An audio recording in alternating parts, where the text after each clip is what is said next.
It was nearly midnight.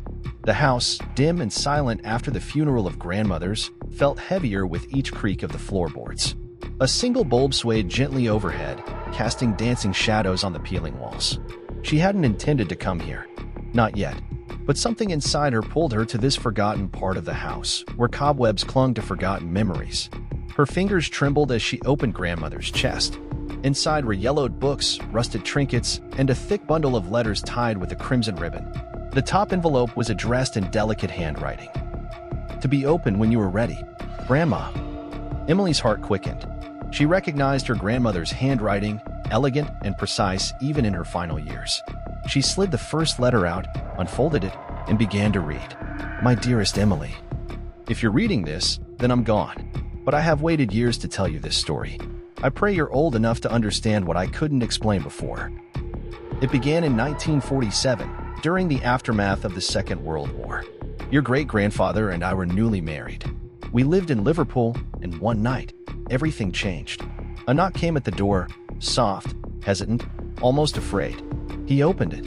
There stood a girl, maybe 18, blood on her hands, barefoot and wide-eyed. She couldn't speak, only pointed down the street. We didn't know then that she'd just lost her entire family.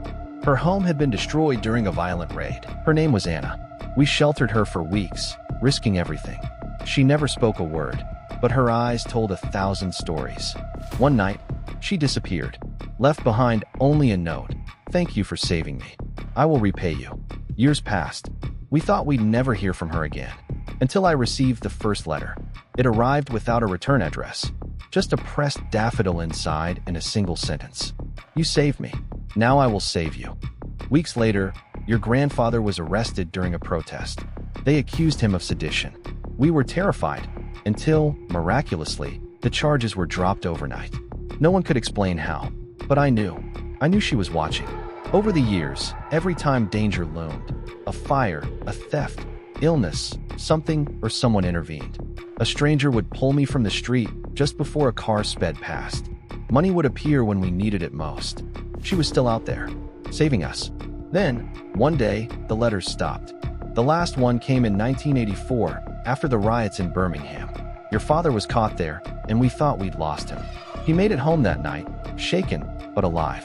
That letter simply said, "This is the last time." I never heard from her again. Until 3 years ago, I received a small package. Inside was an old photograph of a young woman in a floral dress, smiling shyly. On the back, in faded ink, my name was Anna. "I have one last debt to repay. You'll know when." That time, I didn't understand. But now I do. Emily, the attic chest holds not just letters, but the truth. Hidden beneath them is a key. It opens a locker at the King's Cross railway station. Inside, you will find something that belongs to you, and something that was taken long ago. I never had the courage to see it. But you must. Love always. Grandma. Emily stared at the letter, her hands cold. Was this real? Her grandmother wasn't one for stories, especially not ones filled with such mystery. But the letter felt honest. Urgent. The next morning, Emily boarded the earliest train to London. The city buzzed with life, unaware of the storm within her. The station was chaotic, aged by time. She found locker 108 tucked in a dim corridor. The key turned with a soft click. Inside was a dusty leather journal. On the first page, written in delicate cursive for Emily. As she flipped through it, she realized it was Anna's diary. Each page revealed not just her story, the horrors she endured, the love she lost, the lives she touched, but also her unwavering watch over Emily's family. Names, dates, events, things no outsider could know. At the very end was a folded paper. A birth certificate. Emily blinked. Her eyes scanned the words, her breath catching in her throat. Anna Grace Whitmore. Mother, unknown. Father, Charles Bennett. The world tilted. Anna was part of a different world entirely. The reason she was targeted, the reason she couldn't speak of it, the reason she chose to save Emily's family was because, in some strange way, they were her family too. Tears fell, hot and silent. This wasn't just a story of survival. It was a story of loyalty that transcended blood, class, and time. She looked around the station, the past breathing around her. Her grandma's final words echoed in her mind. "You'll know when." She did now. Like, share, and subscribe for more videos.